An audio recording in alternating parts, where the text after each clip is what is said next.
Come into my mouth, said the spider to the bandicoot.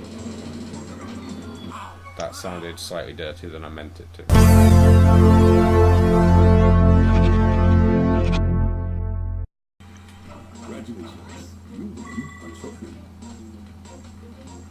Oh look, there's Pinstripe.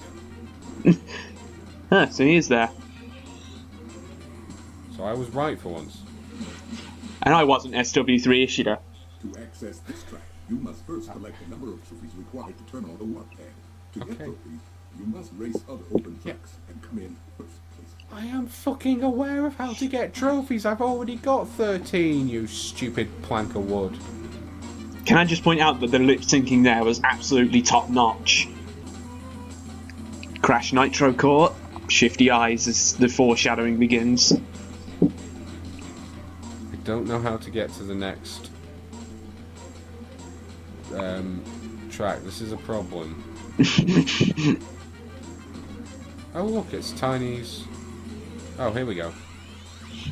Not at all a pun on Bowser's castle or anything. I don't think it's really a pun. Well, reference to, I don't know, homage, whatever. To be fair, I'd rather be racing on like Cortex's giant blimp from the first game. It'd be a much easier circuit. Just a circle. Yeah, that's what this kart racer needs, like an Indy 500 style race. Jesus Christ, it's like care more and bloody difficult to keep up with. Do not put multiple paths in a fucking racetrack. It's like the bloody Formula 1 jump lap, whatever it's called. The what? Joker lap. That's not Formula 1. No. There's something. Some sort of racing sport. They have a Joker lap where they have racing sport, yes. I think that's some kind of endurance racing, but I'm not entirely sure. Right, okay. Well, I know that it's a thing because I saw it on a thing. Very specific. Specificity here on DevilboyScooby's channel. Did I seriously just say that word right? Specificity. Specific. That. Yeah. I'm sorry, I'm just baffled because this is a complete step up from the last racetrack. Remember your words, Jake. Falling to death. Well, that boosted fuck all because I just boosted into the back of a giant fat ass tiger in front of me. And then crashed into a spider. Along came a spider. Come into my mouth, said the spider to the bandicoot. That sounded slightly dirtier than I meant it to. Don't most things. Alright. I wasn't actually trying to create an innuendo then. Isn't that how most innuendos are created? No, some people do it intentionally. Yeah, the but unfunny ones. Beavis and Butthead is quite funny, but in before I get hate from somebody who furiously argues with me on that. Yeah, hilarious. Hard. Yeah. Butt jokes. Arse. Fart. What the hell? You said do. My duties. Okay, to be fair, maybe I should have actually finished an entire lap, because this is a new bit. I didn't know Cortex owned a fucking castle. Oh, I had seen that bit. I've just not been paying attention. So that seems to be the So much for that.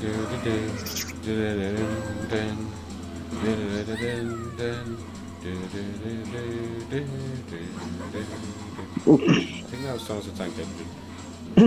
I think you started off as Thomas the Tank Engine and ended up with When the Saints Go Marching In. Oh, when the trains go chugging in. Oh, when the trains go chugging in, I want to be with that Thomas. When the trains go over there. Oh, over there. I don't know. The next Ringo Starr, everybody. Didn't he leave or something? Or was it the main... I think the guy that played Thomas had a pay argument. I have no idea. Not that I... What the hell? I have to How say, did that help? I have to say, of the many things that I know and understand, Thomas the Tank Engine is not one of them. Well, there's a short list of things that you do at the moment. F1. Sure. I mean, it is mostly just F1 and cricket. It's not going to be friggin' football at this point, is it? Let's be honest. I have to find Maybe some not Premier League refuge. football. Has anybody, not given up hope? No, because all the executives in the team are leaving, partly because they've been shit, and it's actually been the best news the fans have received all season, which really shows just the kind of situation we've been put in. Didn't last season they get a good cup run to combat their shitty Yes. league position? How do I know this shit? And then we got to the final and lost 4-0, at which point you may as well just not be at the final at all. Yeah. Because then it's just all that hype for all that disappointment. I must admit, whenever I've noticed Aston Villa scores, they do seem to be more like rugby or American football than... That is sad but true. Ice hockey. Or baseball. Yeah. Well, no, I was thinking ice hockey because ice hockey is generally like an 8-goal game Yeah. on average. So, yeah. I mean, we've not quite devolved into cricket scores yet, but give it time. Yeah, as long as it doesn't go into cricket or snooker scores of some sort. 147, you get a special prize if Villa scores. Well, yeah, if they score at all, you get a prize. If you put any money on it and Villa are like 5,000 to 1 to score, just guaranteed to win big if Villa ever score. The problem is they don't score. Do bookmakers actually ever take odds on impossible things? Yeah. Well, they I don't know why I'm saying this like an expert, but I imagine that they have a sort of set odds that they can work with. For example, somebody betting £5 at the start of the season on Leicester winning the league, who cashed out at Christmas time when they were leading and made thousands basically. Because what is impossible besides Aston Villa being remotely successful and respectable? That's why I was thinking, would they take a bet now saying Aston Villa wins the league? Because it's the start of the new season. Yeah, it depends on whether or not it's mathematically impossible, and also what league we're in. Because I think we might just get moderated out of the championship. No, we saw your Premier League performance. Rangers. We can't accept. Yeah, we can't accept you. Down you go. That's essentially what happened to Portsmouth, isn't it? No.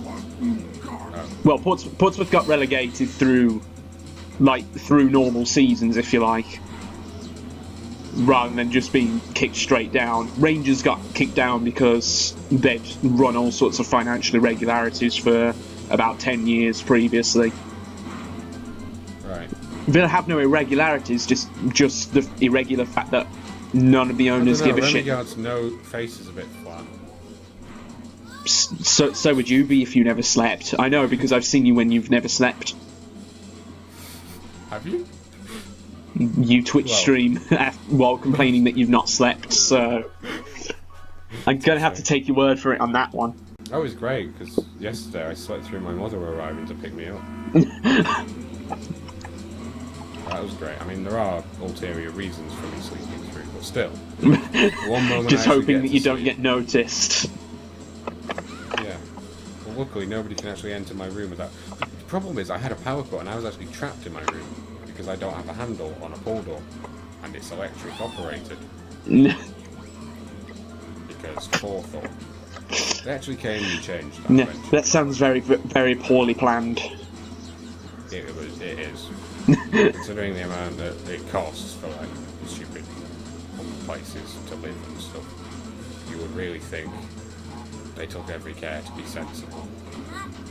I mean, they put a fucking handle on the drawer, but not on the fucking door. Maybe they just misread the memo when they were designing it. It's like DevilboyScooby's Poetry Corner.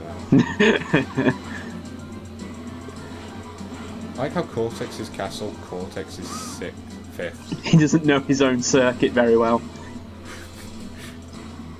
Or it's like, I would assume he was like Dick Dastardly, like he just cheats or something. See, they say home circuit advantage is supposed to be worth at least a couple of extra tenths a second, but if that's true in Cortex's case, then he's really, really slow to begin with. It's weird, because he's normally like second on the podium when I've seen him. And Crash is always third. Yeah. And then Coco is always first. I wonder why that would be. Because we're cheating? There's that, even though we're not. No, do you know what? For Well, once. basically, the reason I said tentative agreement from Dan was, I basically said I would like you to play Ratty Cortex because it would be fun to play without the cucumbers and tomatoes. And he was like, oh, we're not going to be vegan anymore. Do you know, I thought we'd won that. When we got that time clocky... Wow, stuffy your thing. mind's really been fried, hasn't it? No, I didn't think we'd won it. I mean, at the point where we picked up the clock, I thought, oh my god, we're going to win this. But then they cheated again. That dastardly.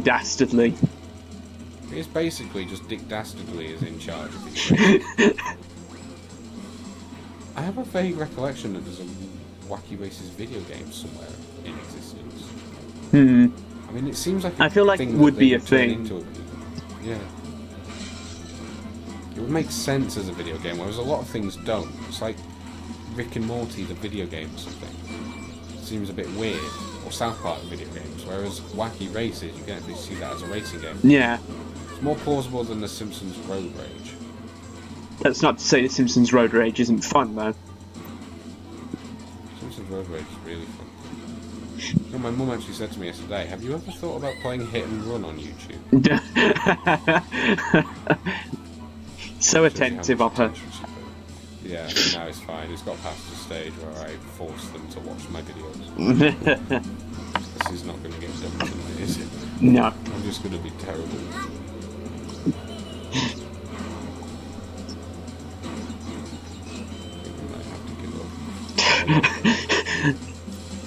In case you can't tell, audience, he's regressed into just a quiet muttering of complete and utter defeat.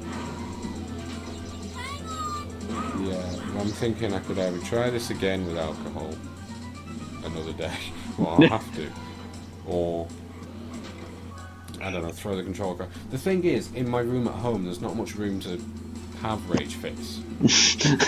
I'm sure you'll find a way. Storm off. There's also the time where you slammed your keyboard and left in extreme destruction. I'll just go ding anytime I mention a Wild Willy moment, or Hello, Ouija bot. the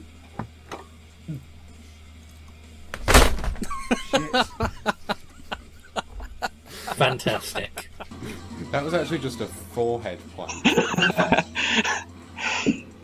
So I was genuinely like, oh shit.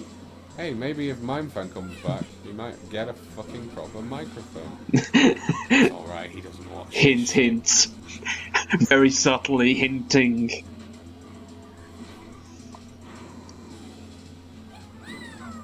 Wait, what? That's an out of bounds, Oh. really? Yeah, it is. Oh, I was trying to cheat accidentally. Damn it, dastardly. It's a shame they don't allow for car number 0 in Formula 1. Otherwise you just get the purple... just get the purple whatever his car is called and just have it come in and wreck everything. I just get like Miley Cyrus appear out of nowhere, and if she can bulldoze them all out of the way, I would appreciate that. I mean, to be fair, had I been put back here, it probably wouldn't have been an advantage unless they'd skipped me a lap. Because it's further behind than the last thing was, but still. It would have been nice to have a shortcut for once. This ain't no Mario Kart. Or Lego Racers, which is apparent because I'm actually good at that sort of, well, game aimed for children. I'm acceptable at. It's encouraging to know that you're 35, according to your voice, and good at games for children. Yeah. Basically. Insightful. You've just been completely destroyed at this point, haven't you? I'm thinking maybe staying silent would be a legitimate tactic to improve the quality of my gaming. I think it's. Should I just do solo race commentary then? Until. Yeah, you do that. Alright. Coco getting into the slipstream of Crash Bandicoot and then somehow surrounded by Aku Aku, crashes into the wall and really oversteers at the corner and is overtaken by Neo Cortex into third. And then it's double overtake by Coco. What an absolute world beater. Goes up the inside, makes her way up into second, and is chasing down Tiny Tiger, makes her way into first, stops, and then oversteers, but manages to keep the back end and stays there. Tiny Tiger's chasing her, but she still manages to hold on. Up the inside, Tiny Tiger round the outside and manages to take the place, but Coco's not going to give up. She crashes into the spider and spins out, however, and that's going to be a very difficult issue when Crash Bandicoot overtakes to go into second. Avoids the Nitro Box, Coco very, that rear end really going everywhere, and then drives off into Narnia. And then you get the feeling that by bidding it in the wall that Coco's ruined any realistic chance of victory, which is a shame because it was actually a realistic chance of victory for once. However, it's not over yet. Coco sizing up Neo Cortex, who's with lots of shifting around in positions in front. Neo Cortex and an absolute world beater to overtake Crash Bandicoot. Coco with the eternal rival Tiny Tiger is now boosted up and is in the slipstream of Crash. Brother Crash goes around the outside of Cortex and it's a photo finish across the line. Coco getting a third and managing to secure the podium position. Unfortunately, that's not anything of use in this game, but still. Please hire me, Sky F1. That was probably the best minute of commentary in the entire series. Aside from the moment where I accidentally insulted your sexual capabilities. Accidentally.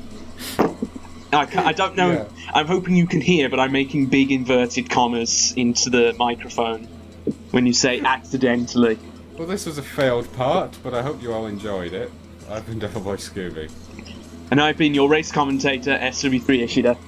Until next time, piss off. That was successful. Devil Scooby Boy, blah blah blah.